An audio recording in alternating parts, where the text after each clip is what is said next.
The girl found a bear with broken legs and saved it. Mia's boots crunched softly against the damp forest floor as she wandered deeper into the woods, her breath visible in the cool mountain air. The towering pines whispered above her, swaying gently in the wind.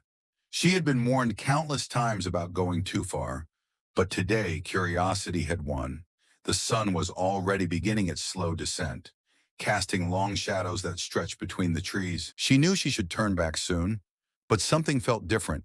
The forest was unusually silent. No chirping birds, just a thick, heavy quietness. Then, a sound. Mia stopped dead in her tracks. A deep, guttural noise somewhere between a groan and a growl rumbled through the trees. Her heart pounded. It wasn't the sound of a deer or a fox. It was something bigger. Something hurt. She swallowed, forcing herself to move forward. Her fingers brushed against the rough bark of a tree as she stepped cautiously toward the sound, her breath slow and measured. Then she saw it, a massive shape, half hidden behind a fallen tree. It took her a second to understand what she was looking at. A bear, a fully grown, dark-furred grizzly bear, lying unnaturally still. Its chest heaved up and down in labored breaths. Its body stretched across a patch of disturbed earth. Mia's stomach twisted. The bear's hind legs were bent at an unnatural angle, twisted in a way that made her throat tighten. It had fallen. That much was clear. A few feet away, the jagged edge of a rocky slope told the rest of the story. The bear must have tumbled down, slamming into the earth with a force that had snapped its legs. Mia's instincts screamed at her to run. Turn around. Get out. Don't be stupid. But she didn't move. The bear's eyes, deep, dark pools, fluttered open slightly, locking onto hers. For a split second, Mia expected a surge of rage, an instinctual attack, but there was none. Instead, there was something worse. Fear. The bear was terrified. Its breathing was ragged, nostrils flaring slightly as if it could barely draw in enough air. Mia saw claw marks on the rocks above. Had it been fighting something? Another bear? A predator? The fall had not been accidental. It had been desperate. Mia took a shaky step forward, barely believing what she was doing. The bear let out a low, painful growl, but it didn't move. It couldn't. Mia's fingers curled into fists. If she left now, the bear would die. Alone, starving, unable to escape from the cold that would creep in once night fell. Her father had always told her, "A wounded animal is dangerous. Never get too close." But as she stared at the broken, suffering creature before her, her mind echoed something else. What if it was me? What if I was the one lying there, helpless and alone? She exhaled slowly. Then, against every rule of survival, against every lesson she had been taught, she made a decision. She would save it, no matter what it took. Mia's heart pounded in her ears, drowning out everything else. The whisper of the wind through the trees, the distant caw of a raven, even her own shallow breaths. The bear's dark eyes blinked sluggishly, unfocused, its massive body shuddering with every painful inhale. Blood crusted its fur near its hind legs, and deep scratches lined its flanks. Whatever had happened before the fall, it had been brutal. Mia took one step closer. The bear's ears twitched, its nostrils flaring weakly. It didn't growl this time, just watched her with something close to resignations. Her father's voice rang in her head. "If you ever see a bear up close, you run, Mia. You don't try to be a hero." But this bear wasn't chasing her. It wasn't even trying to defend itself. It was just waiting to die. She bit her lips so hard she tasted blood. Everything in her screamed that this was insane. Bears were dangerous, unpredictable, even dying ones. But what was she supposed to do? Turn her back and let it suffer? Walk away, knowing it might lie there for days, slowly starving, unable to fight off whatever scavengers came for it? She clenched her fists. She couldn't. Her breath came out in shaky bursts. "Okay," she whispered, barely believing she was talking to a bear. "Okay, I'm gonna help you." The bear didn't react. Mia slowly crouched a few feet away, studying the damage. Both of its hind legs were twisted raw, broken for sure. One had a deep gash, probably from landing on something sharp during the fall. If the wound got infected, it was over. She had to act fast. The problem? She had no idea how to help a bear. A memory surfaced. Her grandmother's old stories, the ones Mia had barely paid attention to as a kid. Stories of hunters who respected nature, who believed that a wounded animal was still part of the forest. not an enemy. A beast in pain only seeks mercy, her grandmother had said once. Not war, Mia exhaled. She needed supplies, food, water, something to bind the wound. But more than anything, she needed time. Would the bear still be here if she left? Moon Mia unwrapped the blanket and gently draped it over the bear's massive body. It flinched. She froze, hands hovering, her pulse hammering in her throat. Then the bear sighed, a deep, rumbling sound, and let its head rest back on the dirt. She worked quickly, pulling the first aid kit from her bag. She poured some of the whiskey onto a clean rag, the sharp scent burning her nose. "This is going to hurt," she whispered, as if the bear could understand. Carefully, she pressed the rag against the deep gash on its leg. The reaction was instant. A low, painful growl rumbled from the bear's chest, and its muscles tensed violently. Mia jerked back, her heart slamming into her ribs, expecting it to snap at her. But it didn't. It just lay there, breathing hard, enduring the pain. Mia swallowed and pressed on, cleaning the wound as best as she could. The bleeding had mostly stopped, but the edges were red and swollen. It was already getting infected. From the first aid kit, she found an antibiotic ointment and smeared it over the wound. Then she ripped an old t-shirt from her bag and wrapped the leg tightly, making sure it was secure. The bear let out another low, pained breath but didn't fight her. When she was finished, she sat back, staring at the creature she had just bandaged. A bear, a real breathing bear, and it had let her help. The first meal, her hands were still shaking when she pulled out the apples and bread. Carefully, she placed them on the ground near the bear's nose. It sniffed the air, its nostrils flaring. For a long moment, nothing happened. Then slowly, painfully, the bear stretched its neck forward and took a bite. Mia exhaled sharply, feeling something between relief and disbelief. She didn't know if the bear would survive. She didn't know if this was the right thing to do. But she had made a choice, and she wasn't going to turn back now. Mia knew she couldn't just leave the bear there. She had cleaned its wound and given it food, but it wouldn't survive on its own. Not with broken legs. Not out here, where wolves and scavengers lurked in the darkness. It needed shelter, a real one. The nearest place that could work was an old abandoned hunter's cabin, hidden deep in the forest, about a mile away. It wasn't much, just 4 wooden walls, a stone fireplace, and a collapsed roof on one side. But it would at least protect the bear from the elements. The problem? Getting it there. Mia stared at the massive animal lying helplessly in the dirt. It probably weighed over 600 pounds. There was no way she could lift it. Her mind raced. Think. Then it hit her. A sled. If she could get the bear onto something flat and sturdy, she could drag it instead of trying to carry it. Building the sled. She ran back home again, this time moving slower, exhaustion creeping into her muscles. The moment she stepped through the cabin door, she grabbed everything she could find: thick ropes, an old tarp, and 2 wooden planks from behind the shed.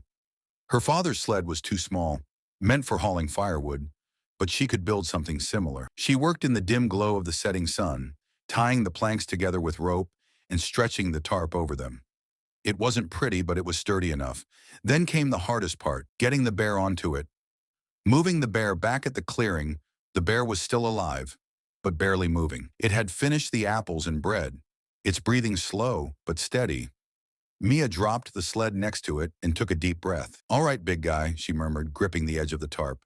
"This is gonna suck for both of us." She reached under the bear's massive body, her fingers burning with effort as she pushed, shoved, and dragged. The bear let out a deep, pained groan, but it didn't fight her. Inch by inch, she moved it. Her muscles screamed, her palms blistered, sweat poured down her face. She felt like she was trying to move a mountain. Her body ached. Her hands were raw, but she didn't stop. After what felt like hours, the bear's weight finally shifted onto the sled. Mia collapsed onto the dirt beside it, her chest rising and falling in exhausted gasps. The journey begins. Night had fallen. The temperature was dropping fast. Mia tied the ropes around her waist, braced herself, then pulled. The sled barely budged. She gritted her teeth and pulled harder. It moved. An inch. She clenched her jaw and kept going. Step by step, she dragged the bear through the thick trees, her legs shaking, her breath coming in ragged gasps. The sled groaned under the weight, sliding unevenly over the forest floor. Branches scratched her arms. Her vision blurred with exhaustion. But she didn't stop. Not when her knees buckled. Not when the wind howled through the trees. Not even when her arms burned so badly she wanted to cry. She had made a promise, and she wasn't going to break it. The storm halfway? Through the journey, the wind picked up. A low, deep rumble echoed in the distance. Thunder. Mia's stomach twisted. A storm was coming. The sled hit a tree root, jerking toe top. Mia almost collapsed from exhaustion. Tears burned at the corners of her eyes. She couldn't do this. She wasn't strong enough. The bear was too heavy, the journey too long. A deep, weak huff came from behind her. She turned her head. The bear's eyes were open, watching her. It was still alive, still fighting. Mia clenched her fists, wiped the sweat and dirt from her face, and kept moving, one step at a time. Through the wind, through the rain, through the impossible. Reaching the cabin, by the time Mia saw the cabin, her body was numb. She was soaked, freezing, and could barely breathe. But she had made it. With the last of her strength, she dragged the sled up to the door, untied the ropes, and collapsed onto the wooden floor. The bear lay still, its breath slow but steady. It had survived the journey. Mia let out a shaky laugh. She had done it, against all odds, against everything. She had saved the bear. Mia woke up to the sound of deep, steady breathing. For a moment, she forgot where she was, forgot the storm, the pain in her muscles, the bear she had just dragged through the forest. Then reality crashed back in. She bolted upright. The grizzly was lying just a few feet away inside the abandoned cabin, its massive chest rising and falling. The fire she had built last night had burned low, its embers glowing in the dim morning light. It was still alive. Her heart pounded. Slowly she got to her feet, feeling every ache in her body. Her clothes were stiff with dried mud, her hands raw from the rope burns. She stumbled to the fireplace, tossing in a few more logs, blowing gently until the flames returned. A soft huff made her turn. The bear was watching her. For the first time, it wasn't just a dying animal. It was aware. Its dark eyes followed her movements, its ears twitching slightly as if trying to understand who she was and why she was here. Mia swallowed. For days, she had been treating it like a helpless thing, but now she felt the weight of what she had done. She had brought a wild predator into an enclosed space with her. One swipe from its massive claws could end her in an instant. She reached for the knife at her belt just in case. The bear didn't growl, didn't bare its teeth. It just blinked, exhausted but calm. Mia slowly let go of the knife. Maybe, just maybe, it was beginning to trust her. Caring for the beast, Mia checked the makeshift bandage she had wrapped around the bear's wounded leg. The fabric was stained with blood, but the bleeding had stopped. That was good news. She unwrapped it carefully, grimacing at the sight. The wound was still deep, but the swelling had gone down. She cleaned it again with the whiskey, the bear flinching but not resisting, and applied more antibiotic ointment before rewrapping it. She sat back, exhaling. "You're tough," she muttered, glancing at the bear. It just stared at her. Then slowly its head lowered back onto its paws.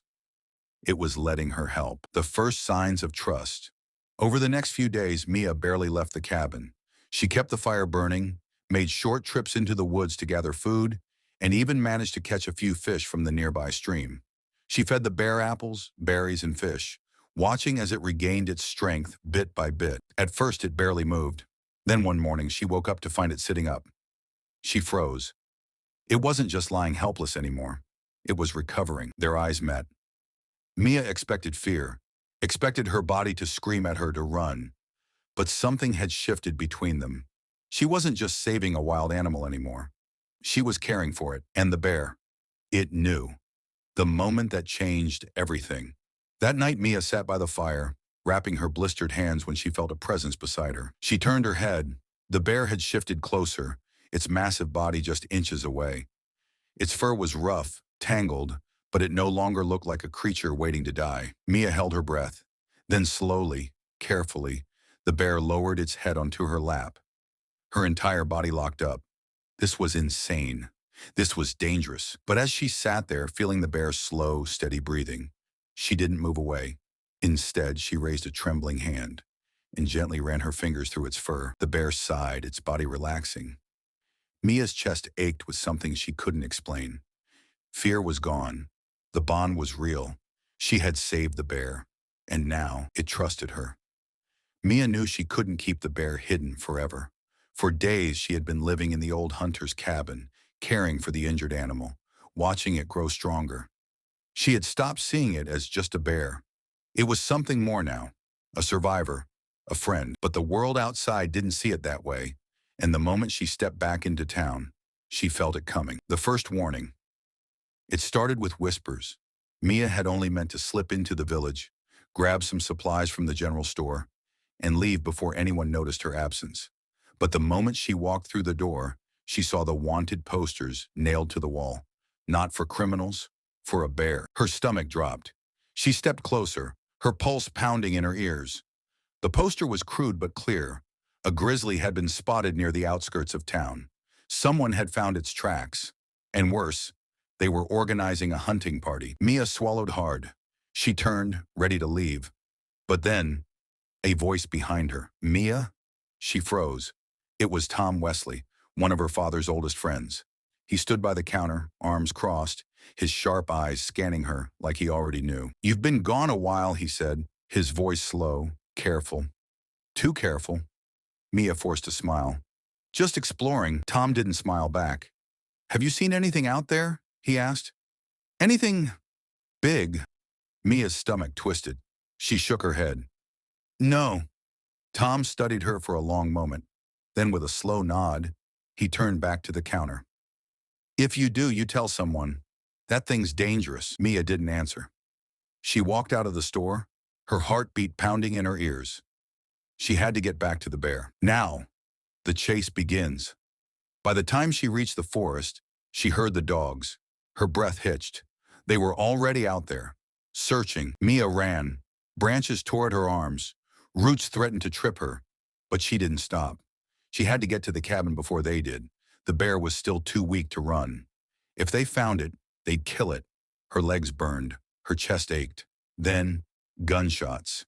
Distant, but close enough to make her heart lurch. The village arrives. Mia burst into the cabin, slamming the door behind her. The bear lifted its head, ears twitching at her panic. "They're coming," she gasped, dropping to her knees beside it. "We have to go." But the bear couldn't. Its legs were still too weak. Even if it could stand, it wouldn't be fast enough. Mia's hands shook as she grabbed her bag. She had minutes, maybe seconds, before they reached the clearing. Then she heard it. The voices, the snapping of branches, the dogs barking. She spun, heart hammering. They were here. The confrontation. The first figure to appear through the trees was Tom Wesley. He stopped when he saw her, when he saw the bear. His face hardened. "God damn it, Mia," he breathed. "What have you done?" Behind him, more men emerged, rifles in hand. The dogs growled, straining against their leashes. Mia threw her arms out. "Stop!" Tom took a slow step forward. "Move, Mia! That thing is dangerous." "No, it's not!" Her voice cracked. "It's hurt. It's not hunting. It's not attacking anyone. It's just trying to survive." "You don't know that." "I do," she snapped. "I saved it. It would have died without me." Tom's jaw clenched. The men behind him murmured, shifting uneasily. "That thing's a wild animal," he said finally. "You think it's your pet now?" Mia's breath shook. "I think it's alive, and I think that should matter." Tom hesitated. But one of the younger hunters behind him, Mark Jensen, a hothead looking to prove himself, raised his rifle. The bear growled. Mia moved without thinking. She threw herself in front of it, arms outstretched. The world went silent. "Don't," she whispered. The gun didn't lower. Tom's voice came like a blade through the air. "Mark, put it down." Mark didn't move. "That's a bear, Tom." "I said put it down." A tense moment passed. Then, slowly, reluctantly, Mark lowered the rifle. Mia's knees nearly buckled in relief. The hardest choice. Tom sighed, running a hand through his hair. "You can't keep it here, Mia," he said, his voice softer now. "You know that." She swallowed hard. "Then let me move it. Somewhere far away. Somewhere safe." Tom studied her for a long time. Then finally he exhaled. "You have 2 days." Mia's breath hitched. 2 days. To move a half-ton bear before the hunters came back. It was impossible, but she had already done the impossible before. She looked back at the bear, its dark eyes locked onto hers. Mia had 2 days to save the bear. 2 days to do the impossible. The men had left, but she could still feel their presence in the trees, watching. If she didn't move the bear, they would come back. And this time, they wouldn't listen. She had no choice. She had to set it free. A plan, a goodbye. The bear was stronger now, strong enough to stand, but it couldn't run. It couldn't escape fast enough if they changed their minds. Mia needed a place far enough that the hunters wouldn't track it. Somewhere deep in the mountains where it could heal without fear of a bullet, there was only one option. Black Hollow Valley, a remote canyon, far beyond the hunting trails. No one went there. It was too dangerous, too wild. Perfect. Mia gathered what little supplies she had left. Some food, bandages, her knife. Then she looked at the bear. "We have to go," she whispered. The bear just watched her. And then for the first time, it stood up completely. Mia's breath caught in her throat. For weeks, she'd only seen it broken, weak, dying. Now it was something else, a survivor. She swallowed hard. "Come on, big guy." And they walked. The journey is slow, painfully slow. Mia led the way, guiding the bear through the thick forest, stopping when it needed to rest. The first night, she woke to the sound of wolves howling in the distance. She sat up, her hand going to her knife, but the bear was already awake, watching, guarding. Mia stared at it, realization sinking in. She had protected it when it was weak. Now it was doing the same for her. She wasn't leading it anymore. They were walking together. The final choice. By the time they reached Black Hollow Valley, Mia could barely stand. Every muscle ached. Every breath burned. But they had made it. The valley stretched wide before them, untouched, wild, free. Mia turned to the bear, her chest tightening. This was it. She reached out, resting a hand on its massive shoulder. "You're safe now," she whispered. "No one will find you here." The bear just looked at her, and in that moment she felt it, the bond they had built. Would it stay? Would it leave? Would it ever remember her? Mia forced a smile. "Go on," she whispered. The bear hesitated. Then slowly it turned, lumbering into the trees, disappearing into the wild. Mia stood there, watching until it was gone, until she was alone. The ending. No one expected Mia returned to the village, exhausted, bruised, and forever changed. The hunters never found the bear again. Tom Wesley never asked where she took it, and for months Mia felt something missing. The emptiness of the cabin, the absence of heavy breathing at night, until one evening, deep in the forest, she heard it, a familiar huff. She turned, and standing at the edge of the trees, half hidden in the shadows, was the bear, stronger, healed, watching her. He didn't step forward. He didn't leave. They just stood there, staring at each other. And Mia knew she hadn't just saved him. He would always remember.